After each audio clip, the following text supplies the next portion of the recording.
مسئلہ یہ ہے ہمارا، ہم سننے کے شوقین ہیں، ہر گاؤں میں جلسہ ہو رہا ہے، اور ہم اچھی طریقے سے جانتے ہیں کہ ہمارے سیمانچل کے جلسوں کو ہم نے جلسے اور تقریر کے بجائے ایک قسم کی رسم بنا کے رکھا ہے۔ سسرال میں شادی ہو اور داماد نہ آئے چلے گا، اور سسرال میں جلسہ ہو اور داماد نہ آئے نہیں چلے گا۔ لوگ بتاتے ہیں کہ جلسے والے سامعین کے لیے جتنے جانور ذبح کرتے ہیں اس سے کہیں زیادہ جانور گاؤں میں ذبح ہوتے ہیں مہمانوں کے لیے۔ جس گاؤں میں جلسہ ہے اس گاؤں میں سمجھو بھائی ہر گھر میں بڑی رونق ہے، ہر گھر میں مہمان آئے۔ یہاں تک تو چلو ٹھیک ہے، کوئی حرج کی بات نہیں ہے۔ اگر ایک سال میں ایک ایسا دن مل رہا ہے آپ کو ایک دوسرے سے ملنے جلنے کا، اکٹھا ہونے کا، بھائی اپنی بہنوں کو بلا رہا ہے، سسر اپنے داماد کو بلا رہا ہے، نانا اپنے نواسوں کو بلا رہا ہے، کوئی مسئلہ نہیں، کوئی حرج کی بات نہیں۔ مگر اس سے بڑھ کر کے آپ جلسے میں آئے، آپ نے تقریروں کو سنا، ایک کان سے سنا اور دوسرے کان سے اڑا دیا۔ اگر تقریروں کا اور جلسوں کا مقصد صرف انٹرٹینمنٹ کرنا اور تفریح کرنا ہے تو ہم بہت بڑی غلطی کر رہے ہیں۔ آپ نے 1 گھنٹے کی تقریر شیخ عادل صاحب کی سماعت کی، جتنی دیر اللہ مجھے توفیق دے گا میں تقریر کروں گا، آپ سنیں گے۔ کل قیامت کے دن اللہ تبارک و تعالیٰ کے یہاں آپ سے 2 سوال کیا جائے۔ پہلا سوال یہ ہوگا کہ تو نے دین کا علم سیکھا کہ نہیں سیکھا۔ اب دین کا علم سیکھنے کے بہت سارے راستے ہیں، کوئی کتاب پڑھ کے سیکھ رہا ہے، کوئی مدرسے میں جا کر استاذ کے ذریعے سیکھ رہا ہے، اور کوئی بہت پڑھا لکھا نہیں ہے، کتابوں کے پڑھنے کی فرصت نہیں ہے، تقریروں کو سن رہا ہے، یوٹیوب پر سن رہا ہے، موبائل پر سن رہا ہے، جلسوں میں جا کے سن رہا ہے، علم کو حاصل کر رہا ہے۔ اللہ سوال کرے گا میرے بندے، ہم نے تجھے مسلمان بنایا، تجھے ایمان کی دولت دی، تجھے اسلام کی نعمت دی، تو نے اپنے دین کو سیکھا کہ نہیں سیکھا؟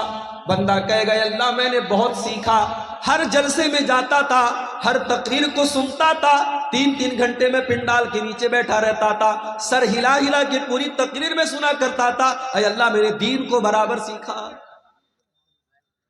دوسرا سوال ہوگا وَمَاذَا عَمِلَ فِي مَا عَلِمَ، میرے بندے تو نے جو علم حاصل کیا اس علم کے اوپر تو نے عمل کتنا کیا؟ میرے بھائیوں مجھے معاف کرنا، اس سوال کے جواب میں ہم فیل ہو جائیں گے اگر ہم جلسوں کی تقریروں کو ہم نے انٹرٹینمنٹ کا ذریعہ بنایا ہے۔ یہ اہل حدیث کا جلسہ ہے، علماء یہاں قرآن بیان کر رہے ہیں، نبی کی حدیثیں بیان کر رہے ہیں، یہاں آپ کو دین سکھایا جا رہا ہے، اس لیے نہیں کہ آپ ایک کان سے سن کر کے دوسرے کان سے اڑا دیں، اس لیے سکھایا جا رہا ہے تاکہ آپ دین کو سیکھ کر کے اس کے اوپر عمل کریں۔ ذرا نبی اکرم کی سیرت اٹھا کر کے دیکھو میرے بھائی، ٹھیک ہے آپ کے یہاں کا ماحول ہے، رات بھر تقریریں آپ سنتے ہیں، بلکہ کہیں کہیں فجر کی اذان تک جلسہ چلتا ہے، ٹھیک ہے، میں اس کو حرام نہیں کہتا، میں اس کو ناجائز نہیں کہتا، میں اس کو غلط نہیں کہتا، مگر آپ ذرا اپنے نبی کی سیرت اٹھا کر کے دیکھو، اللہ کے پیارے نبی عشاء کی نماز کے بعد عشاء کی نماز کے بعد کوئی جاگتا رہے یا بات چیت کرتا رہے، اس کو اللہ کے نبی پسند نہیں کرتے تھے۔ حدیث کے الفاظ ہے کہ اللہ کے پیارے نبی عشاء کی نماز کے بعد بات چیت کرنے کو یا بلا وجہ جاگنے کو پسند نہیں کرتے۔ اور اللہ کے رسول کے زمانے میں صحابہ کرام کا طریقہ کیا تھا؟ 2 گھنٹے کی تقریر نہیں ہوتی تھی ان کے دور میں، نہ صحابہ کے دور میں ہوتی تھی، نہ تابعین کے دور میں ہوتی تھی۔ ان کا طریقہ کیا تھا، ان کا انداز کیا تھا؟ عبداللہ ابن مسعود کہتے ہیں ہم اللہ کے نبی سے قرآن کی 10 آیتیں سیکھا کرتے تھے، ہم اللہ کے پیارے نبی سے قرآن کی 10 آیتیں سیکھا کرتے تھے، اور جب تک ان 10 آیتوں پر عمل نہیں کر لیتے تھے ہم آگے نہیں بڑھتے تھے۔ ہم نبی سے 10 آیتوں کو سیکھتے تھے اور ان کے اوپر عمل کرتے تھے، پھر 11ویں کا نمبر آتا تھا۔ معاف کرنا میرے بھائی، ہماری کمی یہی ہے، اور پانی یہی پر مر رہا ہے۔ ہم سننے کے شوقین ہیں، عمل کرنے کے شوقین نہیں ہیں۔ دعا کرو اللہ نے جس طریقے سے ہمیں جلسوں میں جانے کا شوق دیا ہے، تقریروں کو سننے کا شوق دیا ہے، علماء سے محبت کا جذبہ دیا ہے، اللہ تعالیٰ علماء کی ان صحیح باتوں پر، ان دین کی باتوں پر ہم کو عمل کی بھی توفیق عطا فرمائے۔ میرے بھائیوں، ایک انسان کی زندگی میں سب سے خطرناک چیز کیا ہے؟ اگر ہم غور کریں، ہماری زندگی میں سب سے خطرناک اگر کوئی چیز ہے، سب سے ڈینجرس، سب سے ہانی کارک، سب سے نقصان دہ اگر کوئی چیز ہے تو اس چیز کا نام ہے گناہ۔ بھائی، جو چیز آپ کو اللہ سے دور کر دے، جو چیز آپ کو شیطان کی گود میں لے جا کے بٹھا دے، جس چیز کی وجہ سے قیامت کے دن آپ ناکام ہو جائیں، وہ چیز آپ کے لیے کبھی فائدے مند نہیں ہو سکتی، وہ دنیا کی سب سے خطرناک چیز۔ اسی لیے اللہ تعالیٰ قرآن میں کہتا ہے ظہر الفساد فی البر والبحر بما کسبت ایدی الناس۔ میرے بندو، خشکی کے اندر، تری کے اندر، زمین کے اوپر اور سمندر کے اندر جہاں پر بھی تم کو فساد نظر آ رہا ہے، جہاں پر بھی تم کو بگاڑ نظر آ رہا ہے، جہاں پر بھی تم کو تباہی نظر آ رہی ہے، بما کسبت ایدی الناس، یہ لوگوں کے کرتوتوں کا نتیجہ ہے، یہ لوگوں کے گناہوں کا نتیجہ ہے، یہ لوگوں کی بدعمالیوں کا نتیجہ ہے۔ اور آگے اللہ کیا کہتا ہے؟ لِيُذِيقَهُمْ بَعْدَ الَّذِي عَمِلُوا۔ میرے بندو، یہ مصیبتیں جو تم دیکھ رہے ہو، یہ آفتیں جو تم دیکھ رہے ہو، یہ پریشانیاں جو تم دیکھ رہے ہو، یہ تمہارے بعض اعمال کی سزا ہے، یہ ہر گناہ کی سزا نہیں ہے۔ اگر اللہ ہر گناہ کی سزا دے دے، مَا تَرَكَ عَلَىٰ ظَهْرِهَا مِن دَابَّةٍ، تو زمین کے اوپر کوئی جاندار ہی باقی نہ بچے۔ کچھ گناہوں کی سزا اللہ دنیا میں دیتا ہے، مصیبتوں کی شکل میں، پریشانیوں کی شکل میں، تباہی کی شکل میں۔ اس کا مطلب یہ ہوا کہ کائنات میں جہاں پر بھی بگاڑ نظر آ رہا ہے، اس کے پیچھے ریزن کیا ہے، کارن کیا ہے، وجہ کیا ہے؟ انسان کے گناہ ہے، انسان کی نافرمانیاں ہے۔ اور آگے بڑھیے، قرآن کا پہلا پارہ اٹھائیے، وَقُلْنَا يَا آدَمُ اسْكُنْ أَنْتَ وَزَوْجُكَ الْجَنَّةَ فَكُلَا رَغَدًا مِنْ حَيْثُ شِئْتُمَا وَلَا تَقْرَبَا هَٰذِهِ الشَّجَرَةَ۔ اے آدم، جنت میں آرام سے اپنی بیوی کے ساتھ، حوا کے ساتھ تم رہو، جو چاہے کھا لو، جو چاہے پی لو، جہاں چاہے موج مستی کرو، لیکن اے آدم، اے حوا، اس پیڑ کے قریب نہ جانا، اس درخت کے قریب نہ جانا۔ اللہ نے منع کر دیا ایک پیڑ کے بارے میں، اس پیڑ کے قریب مت جانا۔ اب ہمارا نوجوان کیا پوچھتا ہے؟ شیخ صاحب، اس پیڑ کا نام کیا تھا؟ تجھے کھانا ہے کیا؟ کیوں پوچھتا ہے؟ ہماری عادت ہے فضول سوالات کرنے کی، جس سوال کا کوئی مقصد نہیں وہ سوال کرتے ہیں۔ آدم علیہ السلام کو اللہ تعالیٰ نے ایک پیڑ کے قریب جانے سے منع کیا۔ پیڑ کس چیز کا تھا؟ اس کا کیا مطلب ہے؟ اللہ نے پیڑ کا نام نہیں لیا ہے، ہمیں جاننے کی ضرورت بھی نہیں۔ اللہ نے کہا، آدم، اے حوا، اس پیڑ کے قریب نہ جانا، اگر جاؤ گے فَتَكُونَا مِنَ الظَّالِمِينَ، تو تم ظالموں میں سے ہو جاؤ گے۔ فَأَزَلَّهُمَا الشَّيْطَانُ عَنْهَا فَأَخْرَجَهُمَا مِمَّا كَانَا فِيهِ۔ شیطان نے ہمارے باپ آدم کو اور ہماری ماں حوا کو، دونوں کو بہکا دیا۔ عوام میں یہ بات بھی مشہور ہے کہ ابلیس نے حضرت حوا کو بہکایا اور حضرت حوا نے آدم کو بہکایا۔ یہ غلط بات ہے، یہ قرآن کے خلاف بات ہے۔ قرآن کہہ رہا ہے دونوں کو بہکایا، دونوں کی کامن غلطی تھی، صرف حوا کی غلطی نہیں تھی، یہ آدم کی بھی غلطی تھی، یہ حضرت حوا کی بھی غلطی تھی۔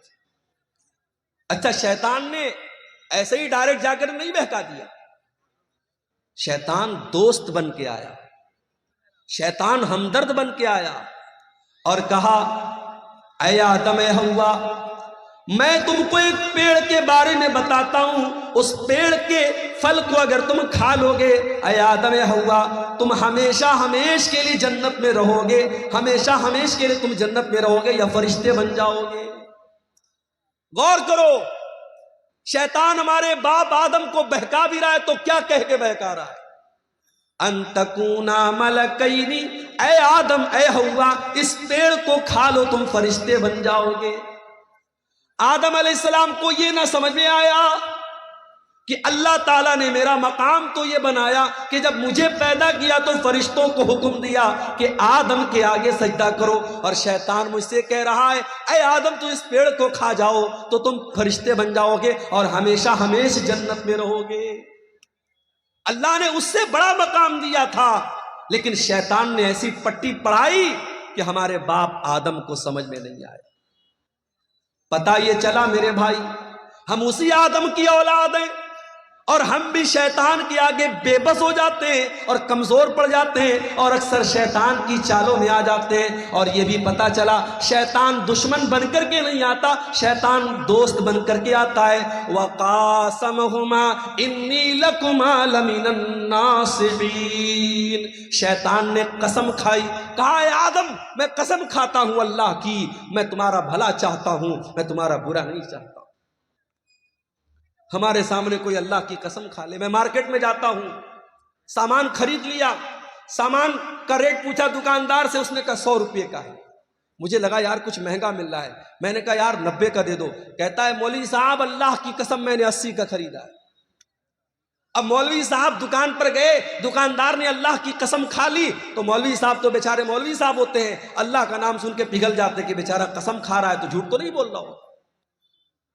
اللہ والے اللہ کے نام پر بڑی آسانی سے بیوقوف بن جاتے ہیں. یہ جملہ نوٹ کر لو, اللہ والے اللہ کے نام پر بہت آسانی سے بیوقوف بن جاتے ہیں. حیدرآباد جیسی سرزمین پر میں گیا, وہاں لوگوں نے بتایا مولوی صاحب بڑی بڑی داڑھی والے اور ماتھے پر سجدے کا نشان رکھنے والے, آج بزنس میں حالت یہ ہے لاکھوں اور کروڑوں کا لوگوں کا مال لے کر کے بیٹھے ہوئے ہیں, دکان بند کر کے غائب ہیں اور لوگ پریشان ہیں. کتنے لوگوں نے مال بیچا ہے, پیسہ لینے کے لیے جا رہے تو دکان بند ہے, داڑھی اتنی بڑی ہے اور سجدے کا نشان اتنا بڑا ہے. آدمی دھوکہ کھا گیا کہ اتنا نیک انسان ہے, یہ تو فراڈ نہیں کرے گا, یہ تو دھوکہ نہیں کرے گا. میرے بھائیوں, اللہ والے اللہ کے نام پر بڑی آسانی سے بیوقوف بن جاتے. ابلیس نے قسم کھائی, کہا میں تمہاری بھلائی چاہتا ہوں. آدم علیہ السلام نے اس کی بات مان لی اور اس پیڑ کو کھا لیا جس پیڑ کے قریب بھی جانے سے اللہ نے منع کیا تھا. اچھا, اللہ نے یہ نہیں کہا تھا مت کھاؤ, اللہ نے یہ بھی نہیں کہا اے آدم پھل مت توڑو, اللہ نے کہا پھل کے قریب بھی مت جاؤ. آپ کہیں دیکھتے ہوں گے جہاں الیکٹرک پول ہوتا ہے اور وہاں پہ کرنٹ اور پاور ہوتا ہے تو اس پہ لکھا رہتا ہے خطرہ, بڑے بڑے دو اس میں کھوپڑی بنی رہتی ہے اور 2 ہڈیاں بنی رہتی ہیں اور بیچ میں لکھا رہتا ہے خطرہ, تاکہ آدمی دور سے الرٹ ہو جائے کہ اس میں خطرہ ہے. جس گناہ کے بارے میں اللہ کہہ دے قریب مت جاؤ, اس کے قریب بھی نہیں جانا چاہیے.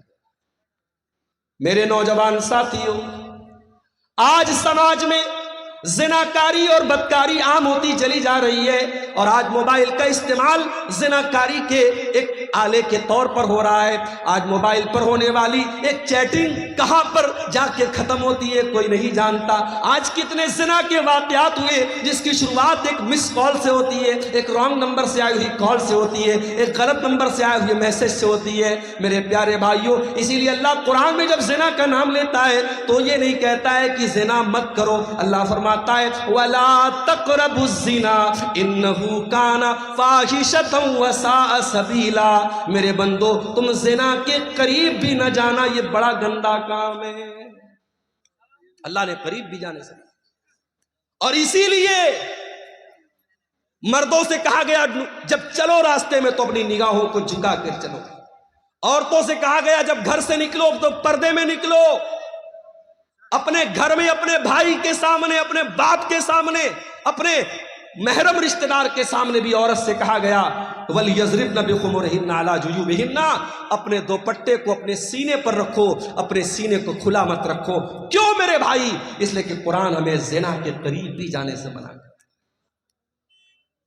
انڈیا کی حکومت نے اجازت دے دی، انڈیا سے کوئی عورت اگر حج کرنے جانا چاہتی ہے، عمرہ کرنے جانا چاہتی ہے، اسے کسی مرد کی ضرورت نہیں ہے، وہ اکیلی جا سکتی ہے، اسے کسی محرم کی ضرورت نہیں ہے۔ مگر آپ کسی عالم سے فتویٰ جا کے پوچھو، کٹیہار کا علاقہ ہے، مولانا رحمت اللہ صاحب بڑے عالم ہیں، شیخ انعام الحق مدنی صاحب بڑے عالم ہیں، اب جا کے پوچھو کہ شیخ صاحب عورت عمرہ کرنے جانا چاہتی ہے، اس کا کوئی محرم رشتہ دار نہیں ہے، کیا کر سکتی ہے؟ علماء جواب دیں گے نہیں کر سکتی ہے۔ کیوں؟ آج کے دور میں کوئی پرانے زمانے کی طرح سفر نہیں ہو رہا ہے، گھوڑے پہ سفر نہیں ہو رہا ہے، اونٹ پہ سفر نہیں ہو رہا ہے، فلائٹ کا سفر ہے۔ باغ ڈوگرا اور کلکتہ سے آپ فلائٹ پکڑیں اور ڈائریکٹ آپ سعودی عرب پہنچ جائیں، ریاض پہنچ جائیں، 4 گھنٹے میں آپ سعودی عرب پہنچ جائیں۔ آج کے دور میں تو کوئی خطرہ نہیں ہے، مگر علماء جواب یہی دیں گے کہ یہ قرآن، یہ نبی کا حکم ہے، یہ شریعت کا حکم ہے، ہمیں اس میں منطق نہیں لگانا ہے، ہمیں اس میں لاجک نہیں لگانا ہے۔ عورت کو اگر عمرہ کرنا ہے، حج کرنا ہے، تو اس کا کوئی محرم رشتہ دار ہونا چاہیے یا اس کا شوہر ہونا چاہیے۔ میرے پیارے ساتھیوں، کیوں اسلام نے یہ حکم دیا؟ اس لیے کہ اسلام زنا کے قریب بھی جانے سے ہمیں منع کرتا ہے۔ اللہ نے کہا تھا یا آدم تم اس پیڑ کے قریب بھی نہ جانا۔ شیطان نے بہکایا اور آدم علیہ السلام نے اور ان کی بیوی حوا نے دونوں نے اس پیڑ کو کھا لیا، اس کے پھل کو کھا لیا۔ اب جیسے ہی دونوں نے پھل کو کھایا، قرآن کیا کہتا ہے؟ فَلَمَّا ذَاقَا الشَّجَرَةَ بَدَتْ لَهُمَا سَوْآتُهُمَا وَطَفِقَا يَخْصِفَانِ عَلَيْهِمَا مِنْ وَرَقِ الْجَنَّةِ، دونوں نے جب اس پیڑ کو کھا لیا تو دونوں کے بدن سے کپڑے اتر گئے اور دونوں ننگے ہو گئے۔ ہمارے باپ آدم بھی ننگے ہو گئے، ہماری ماں حوا بھی ننگی ہو گئی۔ ہائے ہائے، اب جیسے ننگے ہوئے، اچھا اس کا مطلب کہ جنت میں کپڑا تھا، اس کا مطلب کہ جنت میں کپڑا تھا، دونوں کپڑا پہنے ہوئے تھے، کپڑے اتر گئے، دونوں ننگے ہو گئے۔ اب ننگا رہنا ان کو پسند نہیں ہے۔ قرآن کہتا ہے دونوں اپنے آپ کو کور کرنے لگے، ڈھانپنے لگے، جنت کے جو پیڑ پودے تھے اس کے پتوں سے اپنی شرمگاہ کو ڈھانپنے لگے۔ پتہ یہ چلا کہ ننگا رہنے والا اور ننگی رہنے والی عورت یہ حضرت آدم کی اولاد میں سے کہلانے کی حقدار نہیں ہے۔ آدم کا کلچر یہ نہیں ہے، یہ حوا کا کلچر نہیں کہ ننگا رہا جائے۔ آج چلے جاؤ، آپ کے انڈیا کی بات کر رہا ہوں، آپ گوا میں چلے جاؤ، گوا میں چلے جاؤ، سمندر کے بیچ پر جوان جوان عورتیں پورے جسم کو ننگا کر کے دھوپ کھا رہی ہیں، اور دنیا کہتی ہے صاحب یہ بڑے ماڈرن لوگ ہیں، بڑے یہ ترقی یافتہ لوگ ہیں۔ میں تھوکتا ہوں ایسی ترقی پر، میں تھوکتا ہوں ایسی تہذیب پر، میں تھوکتا ہوں ایسے کلچر پر۔ یہ آدم کا کلچر نہیں ہے، یہ حوا کا کلچر نہیں ہے۔ میرے باپ آدم اور میری ماں حوا کے بدن سے جب کپڑا اترا، دونوں کو شرم محسوس ہوئی اور دونوں نے اپنی شرمگاہ کو کور کیا، اپنے آپ کو کور کیا، اپنے آپ کو ڈھانپا۔ اب اللہ نے کہا اے آدم میں نے تم کو منع کیا تھا، اے حوا میں نے تم کو منع کیا تھا اس پیڑ کے قریب نہ جانا، تم نے پیڑ کو کیوں کھایا؟ اے آدم اے حوا تم نے بہت غلط کام کیا، میں نے بتایا تھا شیطان تمہارا بہت بڑا دشمن ہے، پھر بھی تم شیطان کی چال میں آ گئے۔ اب حضرت آدم کو احساس ہوا، حضرت حوا کو احساس ہوا کہ ہم سے غلطی تو بہت بڑی ہے۔ اب دونوں نے اللہ کی بارگاہ میں ہاتھ اٹھایا، قالا ربنا ظلمنا انفسنا وان لم تغفر لنا وترحمنا لنکونن من الخاسرین۔ دونوں نے پکارا اے ہمارے پروردگار، ہم نے یہ غلطی کر کے اپنے اوپر بہت بڑا ظلم کر لیا، بہت بڑا اتیاچار کر لیا۔ ایک نکتہ بتاؤں، ایک پوائنٹ بتاؤں، کوئی گناہ کرنے والا کسی اور پر ظلم نہیں کرتا ہے، سب سے پہلے وہ اپنے اوپر ظلم کرتا ہے۔ جو حرام کام کرتا ہے، جو زنا کرتا ہے، جو شراب پیتا ہے، جو جوا کھیلتا ہے، جو نماز نہیں پڑھتا ہے، جو اللہ کو ناراض کرنے والا کوئی بھی کام کرتا ہے، وہ سب سے پہلے اپنے اوپر اتیاچار کرتا ہے، اپنے آپ کو ہلاکت میں ڈالتا ہے۔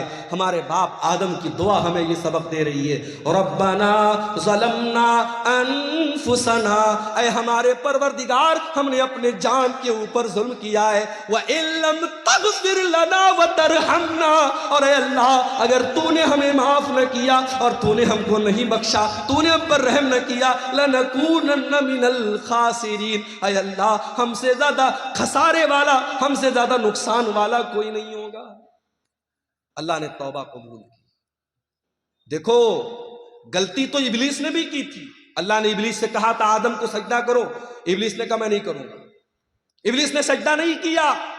غلطی ابلیس نے بھی کی، غلطی آدم نے بھی کی، مگر ابلیس کا طریقہ یہ ہے کہ غلطی کر کے ڈھٹائی کرو، چوری کر کے سینہ زوری کرو، گناہ کر کے گناہ کی دلیل دو، اور آدم کا طریقہ یہ ہے گناہ ہو جائے، غلطی ہو جائے، خطا ہو جائے، اللہ سے معافی مانگ لو۔ میرے بھائیو، اب جو آدم کی اولاد ہے، جو آدم سے اپنا رشتہ جوڑتا ہے، اس سے اگر کبھی گناہ ہو جائے تو وہ توبہ کر لے۔ اسی لیے اللہ کے پیارے نبی فرماتے ہیں کل بنی آدم خطاء وخیر الخطائین التوابون، اے آدم کی اولاد تم سب کے سب گنہگار ہو، تم سب کے سب خطا کار ہو۔ آدم کا ہر بیٹا خطا کار ہے، حوا کی ہر بیٹی خطا کار ہے۔ اگر کوئی کہتا ہے صاحب مولوی صاحب میں نے آج تک کبھی کوئی گناہ نہیں کیا ہے، جھوٹ بول رہا ہے۔ کوئی یہ دعویٰ کر ہی نہیں سکتا اس نے کبھی کوئی گناہ نہیں کیا۔ ہر انسان کے دامن پہ کچھ نہ کچھ دھبے ضرور ہیں میرے بھائی، یہ الگ بات ہے۔ کسی کے دھبے نظر آتے ہیں اور کوئی چمکیلا کپڑا پہن کے اور وائٹ کلر کا کرتا پہن کے اور بہترین ٹوپی لگا کے نکلتا ہے، اس کا کپڑا اور اس کا اجلا کپڑا اس کے دامن کے سیاہ اس کے کارناموں کو چھپا لیتا ہے، مگر دامن سب کا گندا ہے میرے پیارے بھائیوں۔ اللہ کے نبی کہہ رہے ہیں آدم کے تمام بیٹے خطا کار ہیں، لیکن ہاں سب سے بہترین خطا کار وہ ہے التوابون، جو خوب توبہ کرتا ہو، جو خوب اللہ سے معافی مانگتا ہو۔ میرے پیارے ساتھیوں، گناہ ہو سکتا ہے، گناہ کرنے کے بعد انسان کو توبہ کرنی چاہیے۔ جانتے ہو گناہوں کی وجہ سے دنیا میں جتنی قومیں تباہ ہوئی سب گناہ کی وجہ سے تباہ۔ قوم عاد کا نام سنا ہے؟ ارے آج یہ دنیا کی وہ طاقتیں جو غریب مجبوروں کو مار رہی ہیں، بے قصوروں کو مار رہی ہیں، جا کے بتا دو ان سے کبھی دنیا میں کوئی قوم عاد بھی آئی تھی؟ ایسی قوم تھی کہ بڑے بڑے پہاڑوں کو کاٹ کے مکان بناتی تھی، اور قوم عاد کے لوگ کہتے تھے من اشد منا قوہ، ہم سے پاورفل کوئی نہیں ہے، ہم سے طاقتور کوئی نہیں ہے، ہم سے شکتی شالی کوئی نہیں ہے۔ جانتے ہو اللہ نے انجام کیا کیا؟ فَأَمَّا عَادٌ فَأُهْلِكُوا بِالطَّاغِيَةِ، اللہ نے ایسا عذاب بھیجا کہ آسمان سے قوم عاد کے اوپر ایسی چنگھاڑ کی آواز آئی، ایسی آواز آئی، ان آواز کو سن کر کے ان کے کان کے ساتھ ساتھ ان کے دل بھی پھٹ گئے، ان کے کلیجے پھٹ گئے اور وہ وہیں پر مر گئے۔ ایسی آواز آئی آسمان سے، اپنے آپ کو طاقتور کہنے والے قوم عاد، ان کے کلیجے پھٹ گئے اور وہ مرے پڑے رہ گئے۔ وَأَمَّا ثَمُودُ وَأَمَّا عَادٌ فَأُهْلِكُوا بِرِيحٍ صَرْصَرٍ عَاتِيَةٍ سَخَّرَهَا عَلَيْهِمْ 7 لَيَالٍ و8 أَيَّامٍ حُسُومًا فَتَرَى الْقَوْمَ فِيهَا سَرَعًا۔ قوم سمود کے اوپر عذاب آیا، آسمان سے آواز آئی، اور قوم عاد کے اوپر کیا عذاب آیا؟ اللہ نے 8 دن لگاتار ایسی ہوا چلائی، پٹک پٹک کے اللہ نے مارا، اور قوم عاد کے لوگ زمین پہ ایسے مرے پڑے تھے، ان کی کھوپڑی الگ ہے، ان کا دھڑ الگ ہے، ان کا سر الگ ہے۔ اللہ کہتا ہے کھجور کے سڑے ہوئے تنوں کی طرح زمین پہ پڑے تھے۔ یہ انجام قوم عاد کا ہوا۔ کیوں ہوا میرے بھائی؟ انہوں نے اللہ کو ناراض کیا تھا، انہوں نے گناہ کیا تھا۔ قوم سمود کا یہ انجام کیوں ہوا؟ انہوں نے حضرت شعیب کی، انہوں نے حضرت صالح کی نافرمانی کی تھی، اور اللہ کے حکم سے جو اونٹنی آئی تھی اس اونٹنی کو انہوں نے قتل کر دیا تھا۔ جب جب دھرتی پر پاپ ہوا ہے، جب جب دھرتی پر گناہ ہوا ہے، دھرتی پر اللہ کا عذاب آیا ہے۔ اور آگے بڑھیے، حضرت لوط علیہ السلام کی قوم کی حالت دیکھیے۔ یہ آنے والے مسافروں کو لوٹ لیا کرتے تھے، یہ ڈاکہ ڈالا کرتے تھے، اور یہ اپنی عورتوں کے بجائے مرد کے ساتھ اپنی شہوت پوری کرتا تھا، مرد سے جسمانی تعلق قائم کرتا تھا، یہ اغلام بازی کیا کرتے تھے، یہ لونڈے بازی کیا کرتے تھے، یہ مرد کے ساتھ ناجائز کام کیا کرتا تھا۔ آج بھی سماج میں یہ گندا کام کرنے والے کان کھول کر کے سن لے، اغلام بازی کرنے والا یہ زناکاری سے بڑا گناہ کرتا ہے۔ زناکاری کرنے والا غلط کر رہا ہے، مگر اغلام بازی کرنے والا بہت غلط کام کر رہا ہے، وہ اللہ کے عذاب کو دعوت دے رہا ہے۔ حضرت لوط علیہ السلام کی قوم نے جب یہ گندا کام کیا تو جانتے ہو ان کا انجام کیا ہوا؟ ان کے اوپر آسمان سے پتھروں کی بارش کی گئی اور اللہ نے پوری ان کی بستی کو پلٹ دیا۔ اور آج بھی سعودی عرب کے سفر پہ آپ چلے جائیں تو وہاں آپ کو وہ جگہ مل جائے گی، اور وہاں پہ ڈیڈ سی کے نام سے وہ جگہ ہے، اور اس ڈیڈ سی جس کو کہتے بحر مردار، اس پانی کے اندر آج بھی اس بستی کے اوشیش پائے جاتے ہیں، اس علاقے کی چیزیں پائی جاتی ہیں جو ہزاروں سال پہلے جس کو اللہ تعالیٰ نے عذاب بھیجا تھا اور پوری بستی کو الٹ دیا تھا۔ میرے بھائیوں، جس نے اللہ کی فطرت کو بدل دیا، جو کام عورت کے ساتھ اور بیوی کے ساتھ کرنا چاہیے وہاں مرد کے ساتھ کرتا تھا، اللہ نے اس کی سزا کیا دی؟ اللہ نے آسمان سے پتھر برسایا اور پوری بستی کو الٹ دیا۔ اور آگے بڑھیے، شعیب علیہ السلام کو دیکھیے، ان کی قوم کیا کرتی تھی؟ 400 بیسی کرتی تھی، اپنے ترازو میں ڈنڈی مارا کرتی تھی، اور 1 کلو سامان دینا ہوتا تھا تو 900 گرام دیا کرتی تھی، ناپ تول میں کمی کیا کرتی تھی، 400 بیسی کیا کرتی تھی۔ اللہ نے حضرت شعیب علیہ السلام کی قوم پر آسمان سے ایسی بدلی بھیجی، ان کو جب بارش تھم گئی اور گرمی لگنے لگی اور آسمان میں بدلی نظر آئی، ان کو لگا کہ بارش ہوگی، وہ جلدی سے بدلی کے نیچے جا کے کھڑے ہو گئے اور بدلی سے آگ برسنے لگی اور پوری بستی کا کام ختم ہو گیا۔ اللہ تعالیٰ نے ایسا عذاب بھیجا حضرت شعیب کی قوم۔ میرے بھائیوں، اتہاس بتاتا ہے، قوموں کی تاریخ بتاتی ہے، جب دھرتی پر اللہ کی نافرمانی ہوئی ہے، گناہ ہوا ہے، اللہ کا عذاب آیا ہے۔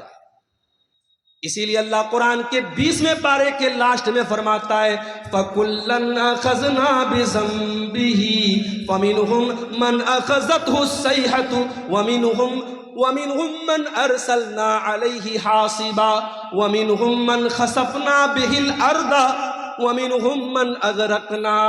میرے بندو، ہم نے ہر قوم کو جس کو ہلاک کیا اس کے گناہ کی وجہ سے ہلاک کیا۔ کسی کے اوپر آسمان سے پتھر برسایا، کسی کے اوپر آسمان سے آواز آئی، اور کسی کو زمین میں دھسا دیا، اور کسی کو سمندر میں ڈوبا کے مار دیا۔ ایک صاحب تھے، ان کا نام تھا فرعون۔ وہ کیا کرتا تھا؟ بچوں کو مروا دیتا تھا، بچوں کو مروا دیتا تھا۔ اچھا، فرعون کا نام ہم سنتے ہیں کہتے بڑا ظالم ہے، اور اسرائیل کا نام آتا ہے تو ہمارے کچھ لوگ یوٹیوب پر اور ٹویٹر پہ کہتے ہیں آئی اسٹینڈ ود اسرائیل، میں اسرائیل کے ساتھ کھڑا ہوں۔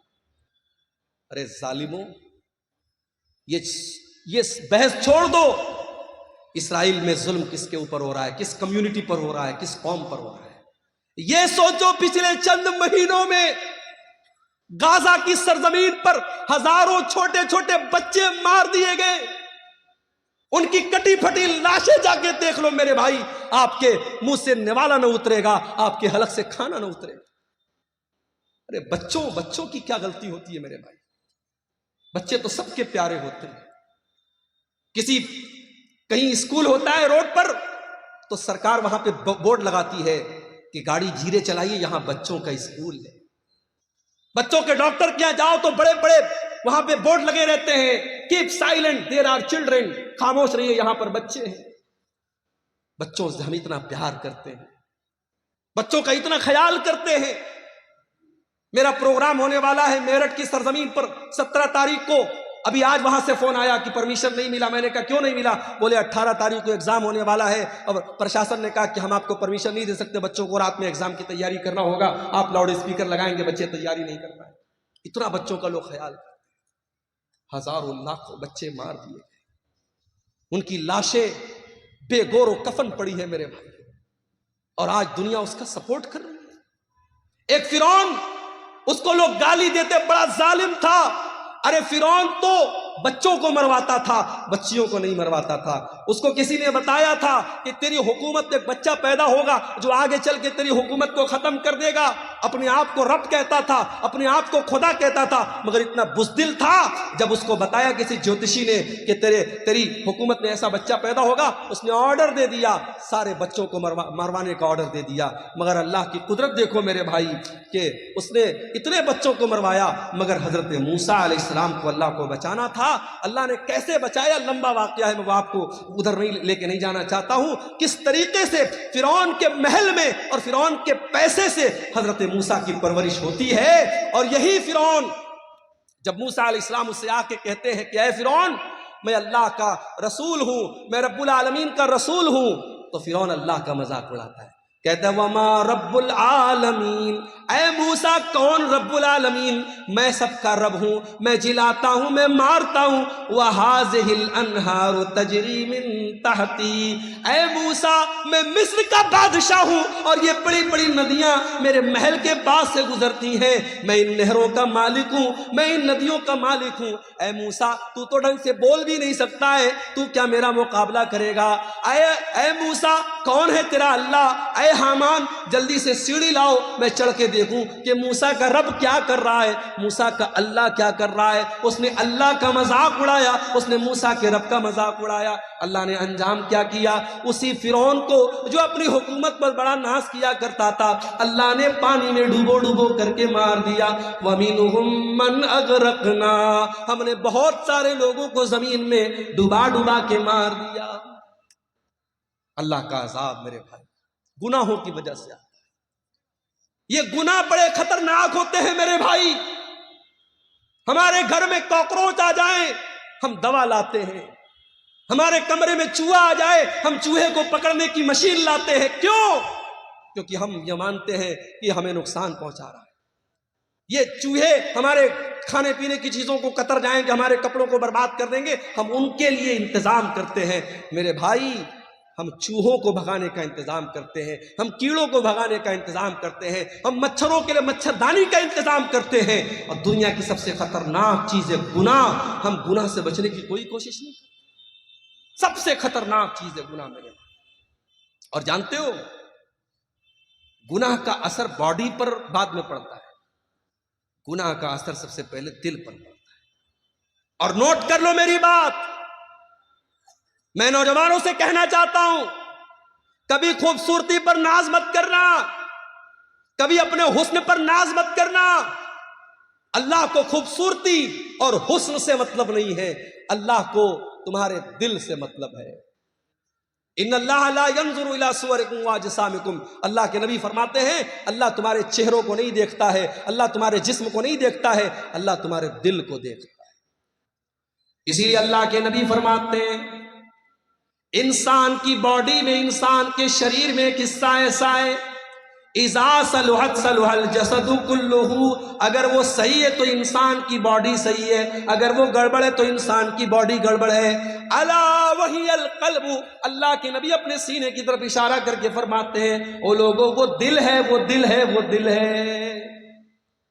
دل کا درست ہونا بڑا ضروری ہے۔ قیامت کے دن اللہ یہ نہیں پوچھے گا تم فیئر اینڈ لولی لگاتے تھے کہ نہیں لگاتے تھے، فیئر اینڈ ہینڈسم لگاتے تھے کہ نہیں لگاتے تھے، تم فیس واش سے اپنا منہ دھلتے تھے کہ نہیں دھلتے تھے، میری بہنوں تم کتنی دیر میک اپ کرتی تھی آئینے کے سامنے کھڑے ہو کر کے، اللہ یہ نہیں پوچھے گا، اللہ کیا تو دل دیکھا جائے۔ اسی لیے ابراہیم علیہ السلام دعا کرتے ہیں اے پروردگار وَلَا تُخْزِنِي يَوْمَ يُبْعَثُونَ يَوْمَ لَا يَنْفَعُ مَالٌ وَلَا بَنُونَ إِلَّا مَنْ أَتَى اللَّهَ بِقَلْبٍ سَلِيمٍ، اے اللہ مجھے تو قیامت کے دن رسوا نہ کرنا، مجھے تو قیامت کے دن ذلیل نہ کرنا۔ اے اللہ قیامت کے دن نہ مال کام آئے گا نہ اولاد کام آئے گی، اے اللہ قیامت کے دن تو وہی کامیاب ہوگا جو صاف ستھرا دل لے کر کے آئے گا۔ جب انسان گناہ کرتا ہے تو دل ناپاک ہو جاتا ہے، دل گندا ہو جاتا ہے، سب سے پہلے دل پر اثر پڑتا ہے۔ اسی لیے قرآن کا پہلا پارہ اٹھاؤ، اللہ تعالیٰ جب یہودیوں کے گناہوں کا تذکرہ کرتا ہے، جب یہودیوں کی نافرمانیوں کا تذکرہ کرتا ہے، تو اللہ کیا فرماتا ہے؟ ثم قست قلوبکم من بعد ذالک فہی کالحجارۃ او اشد قسوا۔ اے یہودیوں، تم نے اتنے گناہ کیے، تم نے اتنی نافرمانیاں کی کہ تمہارے دل تو پتھروں سے بھی زیادہ سخت ہو گئے۔ وَإِنَّ مِنَ الْحِجَارَةِ لَمَا يَتَفَجَّرُ مِنْهُ الْأَنْهَارُ، ارے پتھر تو کچھ ایسے بھی ہوتے ہیں پتھر کے اندر سے نہر جاری ہونے لگتی ہے۔ وَإِنَّ مِنْهَا لَمَا يَشَّقَّقُ فَيَخْرُجُ مِنْهُ الْمَاءُ، ارے پتھر تو کچھ ایسے بھی ہوتے ہیں پتھر میں سے سوراخ ہو جاتا ہے، پتھر میں سے پانی نکلنے لگتا ہے۔ وَإِنَّ مِنْهَا لَمَا يَهْبِطُ مِنْ خَشْيَةِ اللَّهِ، اور پتھر تو کچھ ایسے بھی ہوتے ہیں جو اللہ کے خوف سے جھک جاتے ہیں، مگر انسان کا دل جب سخت ہو جاتا ہے تو پتھر سے بھی زیادہ کٹھور ہو جاتا ہے۔ گناہ سے بچاؤ میرے بھائی اپنے، گناہ انسان کے دل کو سخت بنا دیتا ہے۔ اور یاد رکھو، جب گناہ کرتے کرتے انسان کا دل سخت ہو جاتا ہے، پھر عبدالغفار صاحب 1.5 گھنٹے تقریر کریں، مولانا جرجی صاحب 2 گھنٹے تقریر کر لیں، مولانا معراج ربانی صاحب 3 گھنٹے تقریر کر لیں، کوئی دنیا کا بڑا سے بڑا عالم آ جائے اور تقریریں کرتا رہے، دل کی دنیا نہیں بدلتی ہے، کیونکہ دل کالا ہو چکا ہے میرے پیارے۔ اللہ کے پیارے نبی فرماتے ہیں، جب بندہ کوئی گناہ کرتا ہے، نُقِطَتْ فِي قَلْبِهِ نُقْطَةٌ سَوْدَاء، اس کے دل کے اوپر ایک کالے رنگ کا دھبا ڈال دیا جاتا ہے، اس کے دل پر ایک کالے رنگ کا دھبا پڑ جاتا ہے۔ اگر بندہ توبہ کر لیتا ہے اور معافی مانگ لیتا ہے اللہ تعالیٰ سے، اللہ اس دھبے کو اریز کر دیتا ہے، اسے مٹا دیتا ہے، اسے صاف کر دیتا ہے۔ لیکن اگر بندہ دوبارہ گناہ کرتا ہے، ایک اور دھبا اس کے دل پہ ڈال دیا جاتا ہے، جب گناہ پر گناہ کرتا چلا جاتا ہے، حتیٰ تعلو قلبہ، یہاں تک کہ پورا کا پورا دل کالا ہو جاتا ہے۔ اور جب دل کالا ہو جاتا ہے تو اللہ کے نبی فرماتے ہیں پھر دل کے اوپر ایک کور چڑھ جاتا ہے، ایک لیئر چڑھ جاتی ہے، اور یہ وہی لیئر ہے جس کا تذکرہ قرآن کے 30ویں پارے میں اللہ فرماتا ہے، کلا بل ران علی قلوبہم ما کانوا یکسبون۔ میرے بندو، تمہارے گناہوں کی وجہ سے تمہارے دلوں کے اوپر پردہ پڑ جاتا ہے۔ گناہوں سے اپنے ہاتھ کو بچاؤ میرے۔ اور جانتے ہو، گناہ کا ایک نقصان اور ہے، گناہ کرنے سے انسان کی روزی روٹی پر بھی اثر پڑتا ہے۔ دکان اچھی نہیں چل رہی ہے، کاروبار میں مندی ہو رہی ہے، جو بزنس میں ہاتھ لگا رہے ہو بزنس صحیح طریقے سے نہیں چل رہا ہے، ذرا غور کر لینا، ذرا جائزہ لے لینا، ذرا دھیان دینا، کہیں کوئی گناہ تو نہیں کر رہے ہو، رات میں بیٹھ کے شراب تو نہیں پی رہے ہو، کہیں زناکاری میں تو نہیں لگے ہو، کسی ناجائز لڑکی کے ساتھ کہیں ناجائز تعلق تو نہیں قائم کر کے رکھا ہے، کہیں موبائل پر کسی سے گندی چیزیں تو نہیں شیئر کر رہے ہو۔ اگر کوئی گناہ کر رہے ہو تو آپ کی روزی روٹی پر بھی اس کا اثر پڑے گا۔ اللہ قرآن میں کہتا ہے، ضرب اللہ مثلا قریۃ کانت آمنۃ مطمئنۃ یاتیہا رزقہا رغدا من کل مکان۔ اللہ تعالیٰ مثال دے رہا ہے ایک بستی کی، بستی بڑے چین سے بڑے امن سے رہا کرتی تھی، اور بستی والے چین سے کھاتے پیتے تھے۔ فَأَذَاقَهَا اللَّهُ لِبَاسَ الْجُوعِ وَالْخَوْفِ بِمَا كَانُوا يَصْنَعُونَ۔ جب بستی والوں نے گناہ کرنا شروع کیا، اللہ نے روزی روٹی کا راستہ بند کر دیا، اور اس بستی کے لوگ بھوکے مرنے لگے۔ آپ کہتے ہیں مولوی صاحب ہمارے یہاں سیلاب آ جاتا ہے، باڑھ آ جاتی ہے، کھیتی برباد ہو جاتی ہے۔ قرآن کہتا ہے ذرا اپنے اعمال کا جائزہ لے، ذرا اپنے کرتوتوں کا جائزہ لے، جب تو گناہ کرے گا تو تیری روزی روٹی پر بھی اثر کرے۔ اب یہاں ایک سوال پیدا ہوا، شیخ صاحب ہمارے گاؤں میں ایک بیاج خور آدمی ہے، بیاج کا دھندا کرتا ہے، بڑا پیسہ کما رہا ہے، بڑے مکان بنا رکھے اس نے، بڑا نام ہے اس کا، فارچونر لے کے چلتا ہے، مرسڈیز لے کے چلتا ہے، کٹیہار سے گزرتا ہے لوگ سلام کرتے ہیں۔ آپ تو کہہ رہے گناہ کرنے سے روزی روٹی بند ہو جاتی، اس کی روزی روٹی تو بہت اچھی چل رہی ہے۔ آئیے اس کا بھی جواب دے دیتا ہوں۔ اللہ کے نبی فرماتے ہیں، مسند احمد کی صحیح روایت ہے، جب تم دیکھو کہ کسی کی روزی روٹی اچھی چل رہی ہے اور وہ گناہ پر گناہ کیے جا رہا ہے تو تم اس سے دھوکہ نہ کھانا. اللہ اس کو ڈھیل دے رہا ہے, اللہ اس کو مہلت دے رہا ہے, اور ایک دن اللہ تعالیٰ اپنی رسی کو ٹائٹ کرنے والا ہے. اور اس کے بعد اللہ کے نبی قرآن کی آیت پڑھتے ہیں, فَلَمَّا نَسُوا مَا ذُكِّرُوا بِهِ فَتَحْنَا عَلَيْهِمْ أَبْوَابَ كُلِّ شَيْءٍ حَتَّى فَرِحُوا بِمَا أُوتُوا. اللہ فرماتا ہے جو ہماری نافرمانی کرتے ہیں ہم ان کو بہت نوازتے ہیں, بہت دولت دیتے ہیں, خوب روپیہ پیسہ دیتے ہیں. حتی نسو ما ذکروا بہ, یہاں تک کہ جب وہ اللہ تعالیٰ کی نصیحت کو بھول جاتے ہیں, اخذناہم بغتۃ فاذا ہم مبلسون, ہم اچانک اس کو پکڑ لیتے ہیں اور پھر وہ ہلاک ہو جاتا ہے. میرے بھائی, اللہ کی پکڑ بڑی خطرناک ہے, اللہ کی پکڑ بڑی سخت ہے. اگر گناہ کے باوجود آپ کی روزی روٹی اچھی چل رہی ہے, آپ کے بچے تندرست ہیں, آپ کا مکان اچھا ہے, آپ کا کاروبار اچھا ہے, تو دھوکے میں نہ پڑے رہنا. جب اللہ کی پکڑ آئے گی تو بھاگنے کا راستہ نہیں ملے گا. اور آگے بڑھیں. گناہ کا ایک نقصان اور ہوتا ہے میرے بھائی. گناہ کرنے والا جب گناہ کرتا ہے تو اللہ تبارک و تعالیٰ اسے ذلیل کرتا ہے. گناہ کرنے والے کو اللہ تعالیٰ ذلیل کرتا ہے. آج نہیں تو کل وہ ذلیل ہوگا. گناہ کرنے والا عزت نہیں پا سکتا. آپ پوچھیں گے مولوی صاحب اس کی دلیل کیا ہے؟ دلیل آپ سب کو یاد ہوگی. دعائے قنوت پڑھتے ہو نہیں وتر کی نماز میں؟ کتنے لوگوں کو دعائے قنوت یاد ہے؟ ذرا ہاتھ اٹھاؤ تو دیکھوں بھائی, سیما پور والوں کو کتنے لوگوں کو دعائے قنوت یاد ہے؟ ماشاء اللہ, ایک آدمی نے ہاتھ اٹھایا. بند کرا دیجئے بھائی صاحب, جلسہ کرانا. اگر اتنے جلسے کرانے کے باوجود اگر آپ کو ویتر میں پڑھی جانے والی دعائے قنوت یاد نہیں ہے تو بہت افسوس کی بات ہے. اس کا مطلب کہ ہم خالی سر ہلانے کے لیے جلسے میں آتے ہیں, ہم کو تو دین کی بیسک بات بھی نہیں معلوم ہے, دعائے قنوت یاد نہیں ہے. اللہم اہدنی فی من ہدیت وعافنی فی من عافیت وتولنی فی من تولیت وبارک لی فی ما اعطیت وقنی شر ما قضیت فإنک تقضی ولا یقضى علیک انہ لا یذل من والیت ولا یعز من عادیت تبارکت ربنا وتعالیت. بڑی پیاری دعا ہے. اس دعا کے مطلب پر غور کرو. اے اللہ, تو مجھے ہدایت دے دے اور مجھے ان لوگوں میں شامل کر دے جن کو تو نے ہدایت دی ہے. وَعَافِنِي فِي مَنْ عَافَيْتَ, اے اللہ مجھے تو عافیت دے دے, چین دے دے, سکون دے دے اور ان لوگوں میں شامل کر دے جن کو تو نے عافیت دی ہے.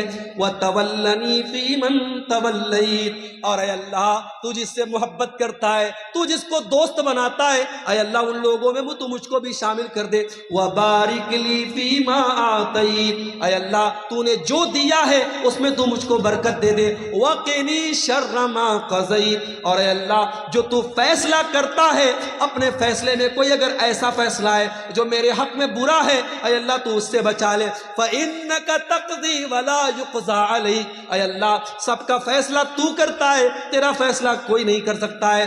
إِنَّهُ لَا يَذِلُّ مَن وَالَيْتَ, اے اللہ تو جس سے دوستی کر لے, تو جس سے محبت کر لے, اے اللہ وہ انسان کبھی ذلیل نہیں ہو سکتا. وَلَا يَعِزُّ مَنْ عَادَيْتَ, اور اے اللہ تو جس کو دشمن بنا لے وہ کبھی دنیا میں عزت نہیں پا سکتا. گناہ کرنے والا ذلیل ہوتا ہے میرے. وَمَن يُهِنِ اللَّهُ فَمَا لَهُ مِن مُكْرِمٍ, اللہ تعالیٰ جس کو ذلیل کر دے اسے دنیا میں کوئی عزت دینے والا نہیں ہے. گناہ کی وجہ سے انسان ذلیل ہوتا ہے. گناہ کا ایک نقصان اور ہے, گناہ کرنے والے کی زندگی میں پیسہ آ سکتا ہے, دولت آ سکتی ہے, شہرت آ سکتی ہے, نام کما سکتا ہے, مگر سکون کبھی نہیں آ سکتا. وہ دولت کمائے گا پھر بھی راتوں میں اس کو نیند نہیں آئے گی, اس کے بچے اس کے نافرمان ہو جائیں گے، اس کی بیوی اس سے بے وفائی کرے گی، اس کے گھر میں دولت ہوگی، شہرت ہوگی، سب کچھ ہوگا، مگر چین اور سکون نہیں ہوگا۔ اسی لیے اللہ قرآن میں کہتا ہے وَمَنْ أَعْرَضَ عَنْ ذِكْرِي فَإِنَّ لَهُ مَعِيشَةً ضَنْكًا۔ او لوگو، جو میرے ذکر سے منہ موڑے گا، جو میری شریعت کو چھوڑ دے گا، ہم اس کی زندگی سے سکون کو ختم کر دیں گے۔ وَنَحْشُرُهُ يَوْمَ الْقِيَامَةِ أَعْمَى، اور قیامت کے دن ہم اس کو اندھا بنا کر کے اٹھائیں گے۔ قَالَ رَبِّ لِمَ حَشَرْتَنِي أَعْمَى، وہ بندہ کہے گا اے اللہ تو مجھ کو اندھا بنا کے کیوں اٹھا رہا ہے، میں تو دنیا میں اچھا بھلا دیکھا کرتا تھا۔ اللہ فرمائے گا قَالَ كَذَلِكَ أَتَتْكَ آيَاتُنَا فَنَسِيتَهَا وَكَذَلِكَ الْيَوْمَ تُنْسَى۔ اللہ فرمائے گا میرے بندے، میری آیتیں تیرے سامنے پڑھی جاتی تھی، تو دیکھ کر کے اندیکھا کر دیتا تھا، تو اندھا بن جاتا تھا، تو مجھ کو بھول گیا، میں تجھ کو بھول گیا۔ تو گناہ کرنے سے سکون ختم ہوتا ہے۔ اور ایک بڑا خطرناک پوائنٹ بتا رہا ہوں، نوٹ کر لو، گناہ کا ایک بہت بڑا نقصان بتا رہا ہوں، گناہ کرنے والا نیکی سے محروم ہو جاتا ہے۔ آج کے دور میں کوئی کہتا ہے صاحب فجر میں نیند نہیں کھلتی، کیوں نہیں کھلتی بھائی؟ تم کو 3 بجے کٹیہار سے ٹرین پکڑنی ہے، گوہاٹی جانا ہے، بنارس جانا ہے، دلی جانا ہے، تو 2 بجے اڑ جاتا ہے اور اپنے گھر سے نکلتا ہے کہ مجھے کٹیہار 1 گھنٹہ پہلے نکلنا ہے، ٹرین مجھے پکڑنی۔ کیسے اڑ جاتا ہے؟ فجر میں نہیں اٹھتا ہے۔ کیوں نہیں اٹھتا ہے؟ گناہ کی وجہ سے اللہ تجھے فجر کی نماز سے محروم کر رہا ہے۔ یاد رکھو میرے بھائی، جب انسان گناہ کرتا ہے اللہ تعالیٰ اس سے اچھے کام کی توفیق چھین لیتا ہے۔ اور بڑے پوائنٹ کی بات بتا رہا ہوں، اگر اللہ تعالیٰ آپ سے اچھا کام لے رہا ہے، مسجدوں میں آپ پیسہ دے رہے ہیں، مدرسوں میں آپ چندہ دے رہے ہیں، علماء کے اوپر آپ خرچ کر رہے ہیں، دین کے اوپر آپ خرچ کر رہے ہیں، کتابیں چھپوا کے بانٹ رہے ہیں، غریبوں کی مدد کر رہے ہیں، تو اللہ کا شکر ادا کیجئے۔ اللہ آپ سے کام لے رہا ہے، یہ سب کے بس کی بات نہیں ہے، اللہ آپ سے اپنے دین کا کام۔ انسان جب گناہ کرتا ہے اللہ تبارک و تعالیٰ اسے نیکی سے محروم کر دیتا ہے۔ جنگ تبوک کا موقع یاد کرو، اسلام کے اندر ایک ایسی جنگ بھی لڑی گئی، دشمن سے کوئی لڑائی نہیں ہوئی، کوئی جنگ نہیں ہوئی، مگر اللہ کے نبی کے دور میں جو لڑائیاں اور جو جنگیں ہوئیں اس میں غزوہ تبوک کا نام آپ کو بہت آگے آگے نظر آئے گا۔ یہ وہ جنگ تھی جس میں اللہ کے نبی نے صحابہ کرام کو، اللہ تعالیٰ نے ایمان والوں کے ایمان کو پرکھ لیا تھا۔ 700 کلومیٹر کا سفر کرنا تھا، مدینہ سے 700 کلومیٹر دور جانا تھا، اور اس دور کی سپر پاور سے مقابلہ کرنا تھا، رومن امپائر سے مقابلہ کرنا تھا۔ اللہ کے نبی کی عادت تھی جب لڑائی کے لیے گھر سے نکلتے تھے تو صحابہ کو صحیح ڈائریکشن نہیں بتاتے تھے۔ پورب جانا ہوتا تھا کہتے تھے پچھم جانا ہے، اتر جانا ہوتا تھا کہتے تھے دکھن جانا ہے۔ اللہ کے پیارے نبی صحیح ڈائریکشن نہیں بتاتے تھے، مگر جنگ تبوک ایک ایسی جنگ ہے اللہ کے نبی نے بالکل صحیح ڈائریکشن بتایا تھا اور کہا تھا اے میرے صحابہ ہمیں تبوک جانا ہے، ہمیں مدینہ سے 700 کلومیٹر دور جانا ہے، ہمیں اس راستے پر جانا ہے۔ گرمی کا موسم تھا، کھجوروں کے پکنے کے ٹائم تھا۔ اس جنگ میں بہت سارے منافق لوگ نہیں گئے، بہت سارے منافق لوگ نہیں گئے، 2-4 سچے مسلمان بھی نہیں گئے اپنی کاہلی کی وجہ سے، انہوں نے بعد میں اللہ سے توبہ کر لی۔ لیکن جو منافق لوگ تھے، جو بے ایمان لوگ تھے، جو کام چور لوگ تھے، جو اللہ اور اس کے رسول کو دھوکہ دینے کی کوشش کرتے تھے، جب اللہ کے نبی واپس آئے تو اب یہ آ کے بہانہ کر رہے، کوئی لنگڑا کے آ رہا ہے، اے اللہ کے نبی میری تو پیر میں بہت درد تھا، میں اس لیے نہیں جا پایا، اور اے اللہ کے نبی میرے پاس پیسہ نہیں تھا، میرے پاس یہ نہیں تھا، میرے پاس وہ نہیں تھا۔ اللہ کے نبی کہتے تھے اچھا بھائی چلو ٹھیک ہے، جاؤ جاؤ، تم کو معاف کیا، تم کو معاف کیا۔ اللہ کے نبی کہہ کے نظر انداز کر دیا، نبی نے تو معاف کر دیا، نبی نے نظر انداز کر دیا، مگر قرآن میں اللہ نے ان منافقوں کی پول کھول دی۔ اللہ نے فرمایا وَلَوْ أَنَّهُمْ أَرَادُوا الْخُرُوجَ لَأَعَدُّوا لَهُ عُدَّةً، اے میرے نبی اگر یہ منافق لوگ آپ کے ساتھ جانا چاہتے تو تیاری کرتے، انہوں نے کوئی تیاری نہیں کی، یہ کوئی تیاری انہوں نے نہیں کی، اس کا مطلب کہ یہ جھوٹ بول رہے ہیں، یہ کام چور لوگ ہیں، یہ اللہ کی عبادت سے بھاگنے والے لوگ ہیں۔ وَلَوْ أَنَّهُمْ أَرَادُوا الْخُرُوجَ لَأَعَدُّوا لَهُ عُدَّةً وَلَكِنْ كَرِهَ اللَّهُ بِعَاثَهُمْ فَثَبَّتَهُمْ، اے نبی ان منافقوں کو اللہ تعالیٰ نے محروم کر دیا، یہ چاہتے تب بھی آپ کے ساتھ جا نہیں سکتے تھے، اللہ نے ان کو بٹھا دیا۔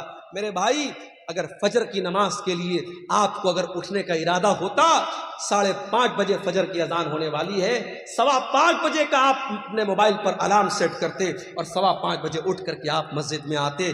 جب مؤذن الصلاۃ خیر من النوم کی آواز دیتا، آپ کے کانوں میں وہ آواز پڑتی۔ جب آپ نے ارادہ ہی نہیں کیا، جب آپ کا من ہی نہیں تھا، جب آپ نے اس کے بارے میں سیریس اس کو لیا ہی نہیں، تو اللہ آپ سے اس کی توفیق کیوں دے گا؟ اسی لیے حضرت فضیل بن عیاض کہا کرتے تھے کہ اگر تم رات میں تہجد کی نماز نہ پڑھ سکو اور نیکی کا کام نہ کر سکو تو ذرا غور کرنا، فَعْلَمْ أَنَّكَ مُقَبَّلٌ قَبَّلَتْكَ ذُنُوبُكَ، تو سمجھ لینا کہ تمہارے گناہوں نے تم کو جکڑ لیا ہے، تم اپنے گناہوں کے بندھن میں بندھے ہوئے ہو۔ میرے بھائیوں اپنے آپ کو گناہوں کے بندھن سے مکت کرو، جب تک گناہوں کے بندھن میں ہم بندھے رہیں گے اللہ تعالیٰ نیکی کی توفیق ہم کو نہیں دے گا۔ اب 2-3 چیزیں اور بیان کر کے بات ختم کرو۔ گناہ کرنے والا جب گناہ کرتا ہے، نوٹ کر لو میری بات، گناہ کرنے سے دشمنی بڑھتی ہے، نفرت بڑھتی ہے۔ 2 دوستوں میں درار پیدا کیوں ہوتی ہے؟ گناہ کی وجہ سے۔ 2 رشتہ داروں میں پھوٹ کیوں پڑتی ہے؟ گناہ کی وجہ سے۔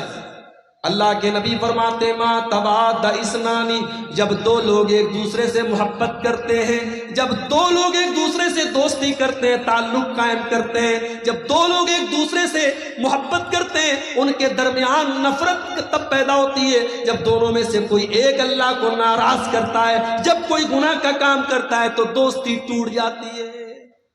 ایک مثال دوں آپ کو، رمضان آنے والا ہے، رمضان کے اندر ایک رات ہے شب قدر۔ ایک رات کی فضیلت یہ ہے 1000 مہینوں سے بہتر ہے۔ 1000 مہینے میں کیلکولیٹ کرو گے کیلکولیٹر پر 84 سال۔ کیا مطلب؟ ایک رات میں قرآن پڑھو گے ثواب ملے گا 84 سال قرآن پڑھنے سے بھی زیادہ۔ ایک رات نماز پڑھو گے 84 سال نماز پڑھنے سے زیادہ ثواب ملے گا۔ یہ شب قدر کی فضیلت ہے۔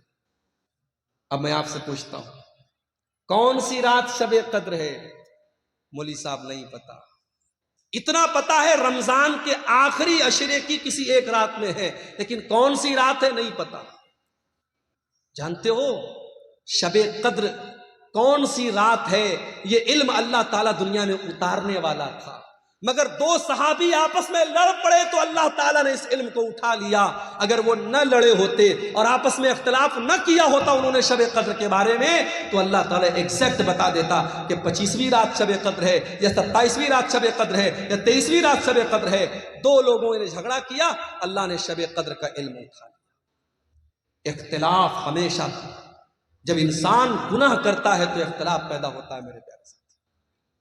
اسی لیے اللہ کے نبی جب نماز کھڑی ہوتی تھی صحابہ کرام سے کہا کرتے تھے اقیموا صفوفکم، اے میرے صحابہ نماز صحیح کر لو، صفیں درست کر لو، اے میرے صحابہ اپنی صفوں کو درست کر لو۔ لَتُقِیمُنَّ صُفُوفَکُمْ أَوْ لَيُخَالِفَنَّ اللَّهُ بَيْنَ قُلُوبِکُمْ، اے میرے صحابہ تم اپنی صفوں کو سیدھا نہیں کرو گے تو اللہ تعالیٰ تمہارے دلوں کے بیچ میں دوری پیدا کر دے گا۔ یعنی ایک سنت آپ چھوڑیں گے نماز کے اندر، اگر سب کو سیدھا نہیں کریں گے اور قدم سے قدم اور کندھے سے کندھا ملا کے کھڑے نہیں ہوں گے تو اللہ تعالیٰ دل میں دوری پیدا کر دے گا۔ اور آج دوری پیدا ہو گئی ہے میرے بھائی۔ ویڈیو دیکھا آپ نے فیس بک کے اوپر، یوٹیوب کے اوپر ویڈیو آ گیا ہے، ایک مسلمان کو چند نوجوان پکڑتے ہیں، جیسے آج کل بہت سارے مسلمانوں کو موب لنچنگ کے لیے پکڑ کے ان سے نعرے لگوائے جاتے ہیں۔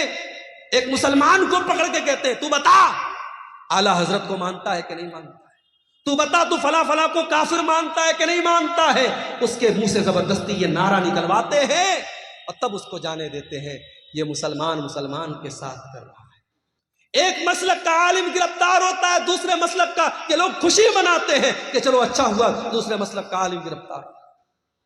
لگے گی آگ تو گھر اور بھی آئیں گے زد میں، یہاں پہ صرف ہمارا مکان تھوڑی ہے۔ میرے بھائی جب نفرت کی آگ لگے گی تو دوسروں کے گھر بھی جلیں گے، صرف ایک انسان کا گھر نہیں جلے گا۔ اگر آج جماعت اہل حدیث کا کوئی عالم اگر مصیبت میں ہے اور دوسرے مسلک کے لوگ خوشی منا رہے ہیں صاحب چلو اہل حدیثوں کا مولوی گرفتار ہو گیا اور مصیبت میں پھنس گیا، تو آج ہم نے دیکھا، ابھی حال میں معاملہ پیش آیا، مفتی سلمان اظہری صاحب جو ہے ممبئی کے بریلوی مسلک کے عالم ہیں، ہمارا ان سے عقیدے کا اختلاف ہے، مسلک کا اختلاف ہے، لیکن وہ اپنی جگہ ہے، لیکن بہرحال وہ مسلمانوں کے ایک جماعت کے عالم ہیں۔ ان کو ابھی جوناگڑھ کے اندر انہوں نے ایک بیان میں ایک شعر پڑھا تھا، اس شعر کی وجہ سے ان کو اریسٹ کر لیا پولیس نے، حالانکہ ضمانت مل گئی ہے، فی الحال وہ رہا ہو گئے، لیکن ابھی کیس چل رہا ہے۔ میرے بھائیوں، یہ حالات ہیں، یہ حالات ہیں۔ ڈاکٹر ذاکر نائک کے اوپر مسائل آئے، مصیبتیں آئیں، آج وہ بیچارے انڈیا کے باہر ہیں، ان کو لے کر کے کتنے لوگوں نے بڑی خوشی منائی کہ چلو بھائی ڈاکٹر ذاکر نائک اریسٹ ہو گئے، باہر چلے گئے اور انڈیا سے باہر چلے گئے، لوگوں نے خوشی منائی، ان کا ادارہ بند ہو گیا، ان کا اسکول بند ہو گیا، ان کا چینل بینڈ کر دیا، لوگوں نے خوشی منائی تھی۔ میرے پیارے ساتھیوں، یہ آپس میں نفرت اور عداوت کیوں پیدا ہوتی ہے؟ جب انسان گناہ کرتا ہے، گناہوں کی وجہ سے انسان کے دل میں دوریاں پیدا، اور جانتے ہو ایک نقصان اور ہے گناہ کا، جب انسان گناہ کرتا ہے تو اس کے بیوی اور بچوں کے اخلاق پر بھی اثر پڑتا ہے۔ بچے نافرمان کیوں ہیں؟ بیوی نافرمان کیوں ہے؟ کبھی غور کرنا، باپ گٹکھا کھا رہا ہے، باپ بیڑی پی رہا ہے، باپ سگریٹ پی رہا ہے، باپ شراب پی رہا ہے، اور یہ امید کرتا ہے میرا بیٹا پانچوں ٹائم کا نمازی ہو سکتا ہے، پاسبل ہے، لیکن اگر باپ اگر بدچلن ہے تو اولاد بھی بدچلن ہوگی، اگر ماں بدچلن ہے تو بیٹیاں بھی بدچلن ہوگی۔ ماں باپ کا اثر پڑتا ہے بچوں کے اوپر، اس لیے اگر چاہتے ہو ہمارے بچے صحیح ہو جائیں، ہماری بیٹیاں صحیح ہو جائیں، تو اپنے اخلاق اور کردار کو ہمیں اچھا بنانا پڑے گا۔ جب تک ہم گناہوں سے نہیں بچیں گے، ہماری اولاد کی اللہ تعالیٰ ان کی اصلاح نہیں کرے گا۔ اسی لیے قرآن ہم سے یہ کہتا ہے اپنی اولاد کو بھی جہنم کی آگ سے بچانے کی فکر کرو، اور اپنے آپ کو بھی جہنم کی آگ سے بچانے کی فکر کرو۔ یا ایھا الذین آمنوا قوا انفسکم واہلیکم نارا، اے ایمان والو اپنے آپ کو اور اپنے گھر والوں کو جہنم کی آگ سے بچاؤ۔ اب یہ تو ہو گئے گناہوں کے نقصانات۔ اب تقریر کا آخری پوائنٹ کہ وہ کیا طریقہ ہے جس سے ہم گناہوں سے بچ جائیں، کیا ایسا کرے ہم کہ ہم گناہوں سے بچ جائیں؟ قرآن ہمیں طریقہ بتاتا ہے، اقم الصلاۃ طرفی النہار وزلفا من اللیل، نماز قائم کرو دن کے دونوں کنارے پر، فجر کی نماز بھی قائم کرو اور مغرب کی نماز بھی قائم کرو، دن کے دونوں کناروں پر نماز قائم کرو، وَزُلَفًا مِّنَ اللَّيْلِ، اور رات کے کچھ حصے میں بھی نماز قائم کرو، یعنی عشاء کی نماز بھی پڑھو۔ یا 3 نمازوں کا ذکر ہوا، حالانکہ نماز 5 ٹائم کی۔ اللہ کہہ رہا ہے دن کے دونوں حصے پہ نماز قائم کرو اور رات کے حصے میں نماز قائم کرو۔ إِنَّ الْحَسَنَاتِ يُذْهِبْنَ السَّيِّئَاتِ، کیونکہ نیکی کرنے سے گناہ مٹ جاتے ہیں۔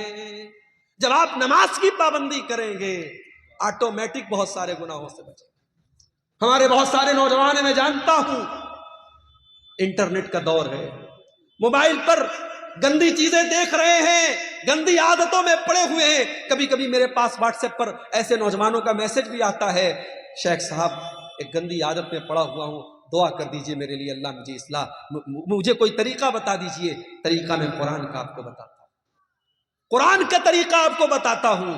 اقم الصلاۃ ان الصلاۃ تنہی عن الفحشاء والمنکر، نماز قائم کرو، بے شک نماز آپ کو بے حیائی سے اور برائی سے روکے گی۔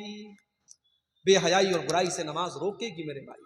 جب آپ نماز کی پابندی کریں گے آٹومیٹک بہت ساری گندگی سے، آپ شراب پینے والا اگر شراب بھی پی رہا اور نماز بھی پڑھ رہا ہے، دونوں ایک ساتھ نہیں چل سکتے۔ جب نماز کی پابندی کرے گا تو شراب کے اڈے پر نہیں جائے گا۔ جب وہ اپنے دل میں یہ طے کر لے گا مجھے 5 ٹائم نماز پڑھنا ہے، جب دوست لوگ کہیں گے چلو شراب کے اڈے پہ چلو، کہے گا نہیں یار شراب پی لوں گا تو عشاء کیسے پڑھوں گا، فجر کیسے پڑھوں گا، شراب کی عادت چھوٹ جائے گی۔ موبائل پر گندی چیزیں دیکھ کر کے اپنے آپ کو جو انسان ناپاک کر لیتا تھا، جب اسے اس بات کی چنتا ہوگی مجھے صبح فجر کی نماز پڑھنی ہے، وہ موبائل کو بند کر دے گا، اپنے آپ کو دور کرے گا، نہیں مجھے فجر کی نماز پڑھنی ہے۔ اپنے دل میں یہ عہد کر لو میرے نوجوان ساتھیوں، اگر اس گندگی سے اپنے آپ کو بچانا چاہتے ہو، اپنے دل میں یہ عہد کر لو مجھے نماز کی پابندی کرنا ہے۔ اور ایک چیز اور بتا دیتا ہوں، کبھی آپ نے دیکھا ہوگا کیمرہ لگا ہوتا ہے ایئرپورٹ پر، کٹیہار اسٹیشن پہ بھی لگا ہوا ہے، پٹنہ اسٹیشن پر بھی لگا ہوا ہے، بڑے بڑے مال میں لگا ہوتا ہے۔ کیمرہ کیوں لگا رہتا ہے؟ اس کیمرے کا نام کیا ہوتا ہے؟ CCTV camera, security camera. اس کیمرے کا مقصد کیا ہوتا ہے؟ چور چوری کرنے کے پہلے سوچ لے تیری ریکارڈنگ ہو رہی ہے، کسی لڑکی کو چھیڑنے والا سوچ لے تیری تصویر آ رہی ہے کیمرے کے اندر۔ کیمرہ کا ڈر چور کو خبردار کر دیتا ہے، چھیڑنے والے کو خبردار کر دیتا ہے، نہیں غلط کام مت کرنا، کیمرہ ریکارڈ کرنا۔ دنیا کے کیمرے سے ڈرنے والوں، اللہ کا کیمرہ بھی آن ہے 24 گھنٹے، اللہ کی نظر تمہارے اوپر 24 گھنٹے ہے، اللہ کے فرشتے اپنے کیمرے میں سب ریکارڈ کر رہے ہیں، اور اللہ کا کیمرہ کبھی آف ہونے والا نہیں ہے۔ وَإِنَّ عَلَيْكُمْ لَحَافِظِينَ كِرَامًا كَاتِبِينَ يَعْلَمُونَ مَا تَفْعَلُونَ، میرے کرامن کاتبین تمہاری ایک ایک ایکٹیویٹی کو ریکارڈ کر رہے ہیں، ایک ایک عمل کو لکھ رہے ہیں۔ ما يلفظ من قول الا لديه رقیب عتید، بندہ جب اپنے منہ سے کوئی لفظ بھی نکالتا ہے فرشتے اس کو بھی ریکارڈ کرتے ہیں۔ میرے پیارے ساتھیوں، جب یہ دل میں ڈر پیدا ہوگا، اللہ کا کیمرہ سب ریکارڈ کر رہا ہے، انسان گناہوں سے بچے گا۔ اور گناہوں سے بچنا ہے تو تیسرا کام یہ کرو، قرآن سے اپنا تعلق جوڑو۔ قرآن کے اندر یہ کمال ہے کہ قرآن پڑھنے والا جب قرآن سے اپنا تعلق جوڑتا ہے، اللہ کے کلام کا نور اسے گناہوں سے بچاتا ہے۔ وَنُنَزِّلُ مِنَ الْقُرْآنِ مَا هُوَ شِفَاءٌ وَرَحْمَةٌ، یہ قرآن لوگوں کے لیے شفا ہے اور یہ قرآن لوگوں کے لیے رحمت ہے۔ قرآن میں بخار کا علاج نہیں ہے، قرآن میں زکام کا علاج نہیں ہے، قرآن میں ہماری روح کی بیماریوں کا علاج ہے۔ قرآن ہمارے روح کی جو بیماریاں ہوتی ہیں، جو گناہوں کی بیماریاں ہوتی ہیں، قرآن ہماری روح کی بیماریوں کا علاج کرتا ہے۔ قرآن کی تلاوت پابندی سے کرو میرے بھائی۔ آج کے دور میں تو موبائل موجود ہے، موبائل پر قرآن کا ایپ ڈاؤن لوڈ کر لو، ڈیلی کوشش کرو آدھا پارہ، 1 پارہ، 1.5 پارہ، 2 پارہ، جتنی اللہ آپ کو توفیق دیتا ہے ڈیلی قرآن کی تلاوت کرو، بہت سارے گناہوں سے آپ بچو۔ تیسرا کام بتا رہا ہوں، نوٹ کر لو، الصدقۃ تطفئ غضب الرب، صدقہ خیرات کرنے سے اللہ تعالیٰ کی ناراضگی دور ہوتی ہے۔ اپنی عادت بنا لو، زکوٰۃ تو جو دینا ہے دینا ہے۔ 1 لاکھ روپیہ اللہ نے مجھے دیا، مجھے 2,500 زکوٰۃ دینا ہے۔ 1 کروڑ دیا ہے، 2.5 لاکھ دینا ہے، وہ تو زکوٰۃ ہے۔ صدقہ خیرات، نوکری کرنے والا ایک اپنے اوپر پابندی کر لے، 50,000 روپیہ نوکری میں تنخواہ مل رہی ہے، 50,000 بہت ہوتا ہے، ہر مہینے 500 روپیہ میں صدقہ کروں گا۔ زکوٰۃ جو سال میں دیتا ہوں وہ الگ ہے، صدقہ کروں گا۔ دکاندار ہے، دکان پر ڈیلی 1000 کی بکری کرتا ہے، طے کر لے 1000 کی بکری ہو رہی ہے، 50 روپیہ روز صدقہ کروں۔ صدقہ کرنے کو اپنی زندگی کی عادت بنا لو، اور میں اپنا پرسنل ایکسپیرینس آپ کو بتا رہا ہوں، بہت ساری مصیبتوں کو اللہ ٹال دے گا، بہت سارے گناہوں سے بچائے گا، بہت سارے ایکسیڈنٹ سے اللہ تعالیٰ آپ کو بچائے گا۔ میں نے زندگی میں تجربہ کیا ہے، صدقہ خیرات کرنے سے اللہ تعالیٰ بہت سارے مصیبتوں سے اور گناہوں سے ہمیں بچاتا ہے۔